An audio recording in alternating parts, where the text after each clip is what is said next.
Siapapun, tolong aku.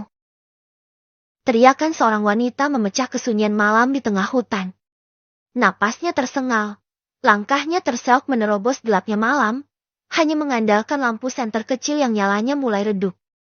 Ia terus berjalan tanpa arah yang jelas, berharap menemukan jalan keluar dari hutan yang seolah tak berujung. Tolong! Teriaknya lagi dengan suara parau, penuh harapan bahwa ada seseorang yang mendengar dan bisa membantunya. Tapi ia tahu harapannya tipis. Hutan tempat ia berada adalah hutan lindung, kawasan konservasi yang dikelola pemerintah setempat untuk melindungi habitat beberapa spesies monyet ekor panjang yang langka. Karena itu, binatang buas mungkin jarang ada, tapi itu tak membuat rasa takutnya berkurang. Wanita itu berada di hutan ini sejak siang bersama teman-temannya. Bagian dari tugas mereka untuk memantau perilaku induk monyet yang sedang diteliti. Namun, kebiasaan buruknya yang sering terbawa suasana membuat masalah.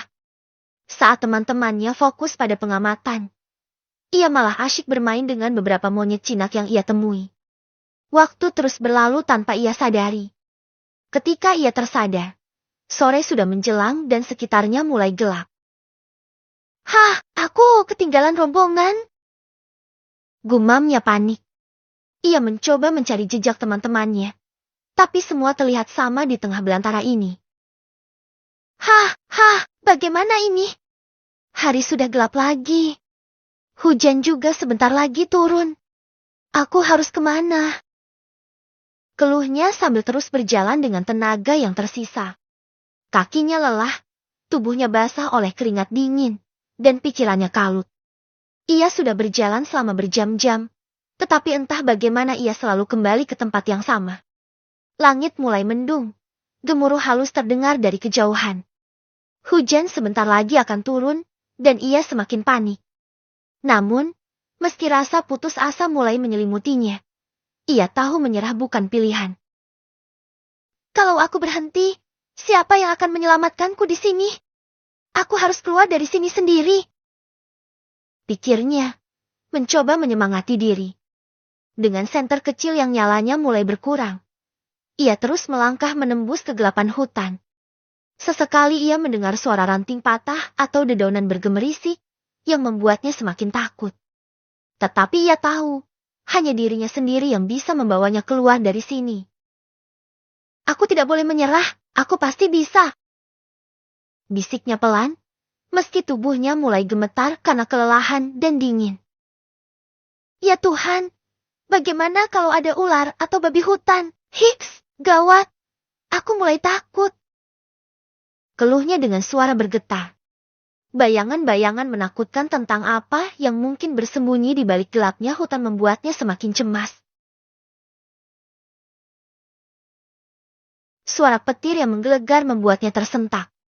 Kilatan cahaya dari langit seakan membelah kegelapan hutan, memperlihatkan bayangan pohon-pohon yang menjulang tinggi dengan cabang-cabangnya yang menyeramkan. Suara gemuruh dahsyat menyusul, menggema seperti teror yang tak berkesudahan. Tubuhnya gemetar. Matanya melirik panik ke segala arah. Ia ingin berteriak meminta tolong, tetapi suara itu terasa tercekat di tenggorokannya. Ketakutannya semakin parah, membuatnya merasa lumpuh di tempat. Bagaimana ini? Aku tidak sanggup lagi. Siapa yang bisa menyelamatkanku? Pikirnya sambil memeluk tubuhnya sendiri, mencoba mencari sedikit keberanian. Namun, tiba-tiba dari arah berlawanan, sebuah cahaya kecil muncul. Sosok tinggi besar dengan langkah yang berat terlihat bergerak mendekatinya. Lampu senter redup miliknya hanya mampu menangkap bayangan samar sosok itu, tapi cukup untuk membuat bulu kudunya berdiri. Siapa itu? Suaranya parau, hampir tak terdengar. Ia mundur beberapa langkah dengan tangan gemetar, berusaha menjaga jarak dari sosok yang tadi kenalnya. Tapi sial, kakinya tersandung ranting besar di tanah, membuatnya terjatuh ke tanah basah. Kepanikan semakin mengguncangnya, sementara sosok itu terus mendekat dengan langkah pasti. Jangan-jangan orang jahat, bagaimana ini? Pikirnya sambil mencoba bangkit, namun tubuhnya tak cukup kuat. Rasa lelah dan ketakutan membuatnya hanya mampu duduk terpuruk. Sosok itu kini hanya beberapa langkah darinya. Bayangan besar tubuhnya terlihat lebih jelas di bawah kilatan petir. Gadis itu tak bisa lagi menahan ketakutannya. Dengan napas terengah, ia menekuk lutut dan menyembunyikan wajah di atasnya, berharap apapun yang akan terjadi, ia bisa melewatinya. Kau baik-baik saja? Suaranya dalam, namun penuh kelembutan. Gadis itu perlahan mengangkat wajahnya, matanya membelalak menatap sosok yang kini berdiri tepat di depannya. Lampu senter kecil di tangannya menyinari pria itu, seorang laki-laki dengan postur tinggi besar, mengenakan seragam lapangan yang basah oleh hujan. Wajahnya terlihat khawatir, namun tatapannya memberikan sedikit rasa aman. Kau tersesat? Tanya pria itu lagi, kali ini sambil menunduk, berusaha memastikan gadis itu tidak terluka. Aku. Gadis itu tergagap, tak tahu harus berkata apa. Namun, untuk pertama kalinya sejak ia terjebak di hutan ini, ada rasa lega yang muncul di tengah ketakutannya. Mungkinkah ini penyelamatnya? Apa Anda seorang tentara? Gadis itu bertanya dengan suara bergetar, sambil menatap pria di depannya yang mengenakan seragam loreng lengkap dengan pelindung dada. Iya, saya bertugas memantau hutan sekitar sini. Kenapa Mbak ada di tengah hutan malam-malam begini? Pria itu menjawab dengan nada tenang, namun sorot matanya jelas menunjukkan rasa khawatir. Aku tersesat, Pak. Tadi sore aku tertinggal rombongan saat sedang penelitian. Syukurlah Anda datang. Saya sudah putus asa. Benar-benar tidak tahu jalan keluar dari sini. Jawab gadis itu dengan nada hampir menangis. Baiklah, jangan khawatir. Ayo segera keluar dari sini. Tempat ini sering dilewati babi hutan. Cukup berbahaya kalau sendirian.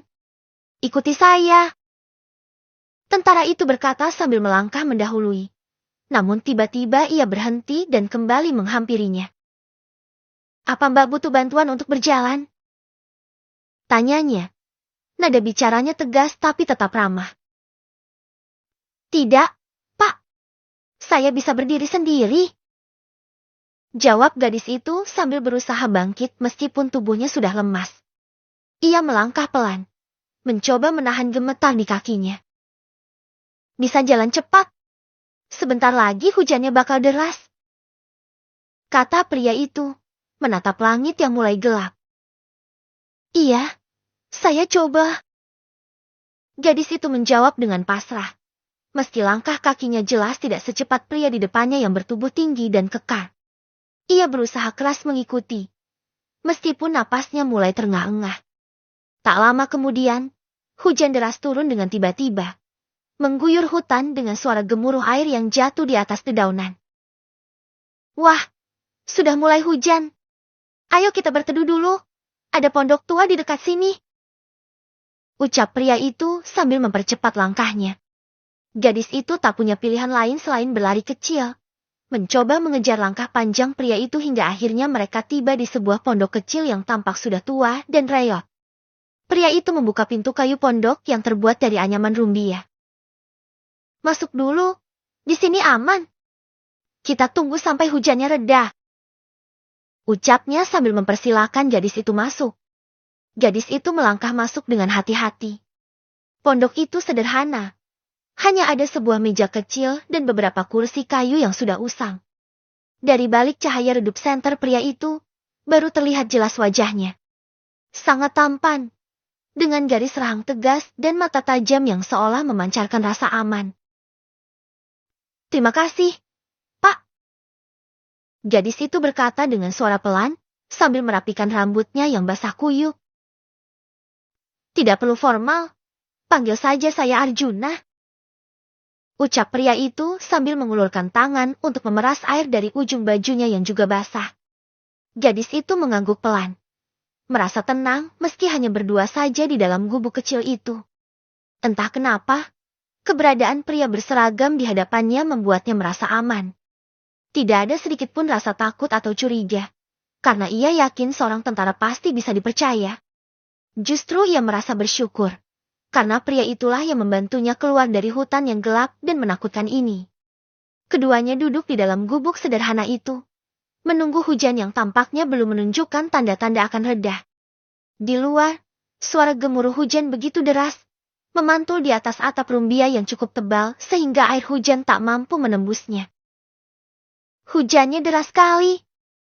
Kalau kita nekat keluar sekarang, pasti basah kuyup sebelum sampai ke jalan keluar. Ucap tentara itu, suaranya tegas namun tetap ramah.